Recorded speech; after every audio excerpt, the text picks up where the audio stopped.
Watch fans, today we're going to be looking at a Breitling that has definitely raised the bar and set expectations to a new level.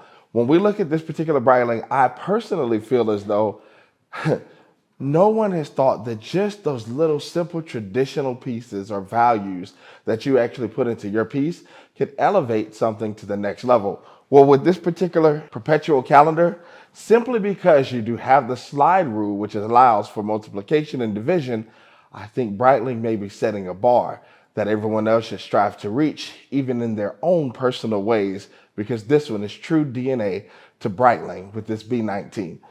The perpetual calendar on this watch itself does not have to be reset until March of 2100.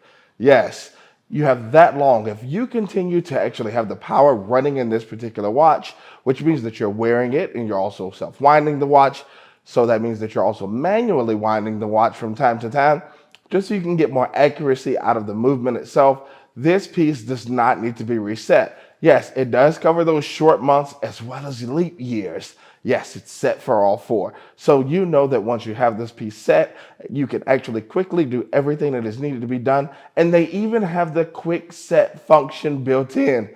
That is not something that you can just find and something that is easy to make. They definitely leveled up when it came to the craftsmanship of this particular watch and gave us something that is absolutely different. I love all the features, including the moon phase that you actually have at the 12 o'clock, where you actually can see the lunar cycle going through as well. So you not only have the lunar calendar, which is at the top, that's the moon phase, but you also are going to have your months, your days, your date.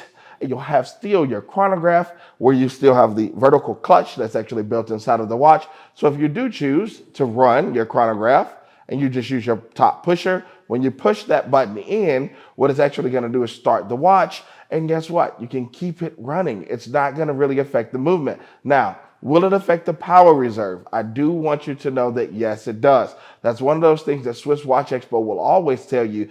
Try to manually wind your watch, even if it doesn't need it, because you're putting that power back into the watch itself. I want you to think of it this way. When we walk, our blood flows, our heart beats. But when we actually give it some cardio, that actually raises our heart levels. It actually creates a little bit more blood flow, more oxygen to the blood. It allows things to work better over time when continuously done. Well, that's the same thing for your watch. And when you have something that has this many complications built into one, that perpetual calendar, the chronograph feature, and then that simple feature of just adding that slide rule like we mentioned earlier, where you can do that multiplication and division, this is one of those pieces that definitely stands out. At 43 millimeters, it gives a really nice size and fit. You know, for a lot of the actual Navitimers, a lot of people did enjoy that Navitimer actually came in that 46 millimeter, which gave the oversized feature. That's really good when you actually look at the fact that it has a true purpose for perfection. So that is actually where form follows function. But in the 43, I'm still getting the visuals I need, but it's conservative enough that I can even wear it with cuffs if I would like to, so that I don't necessarily have to always have the same feel and look.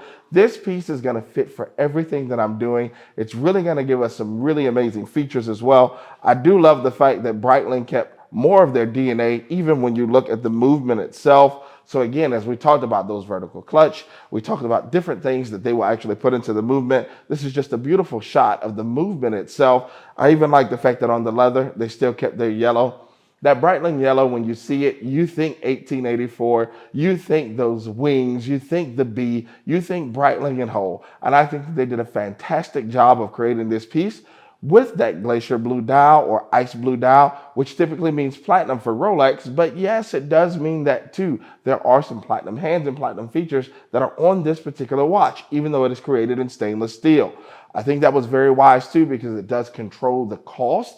So when you look at value versus what you're spending, you are definitely getting a piece that you will love, enjoy, and you're getting more than your money's worth in this Breitling B19. Tell us what you think in the comments below here at SwissWatchExpo.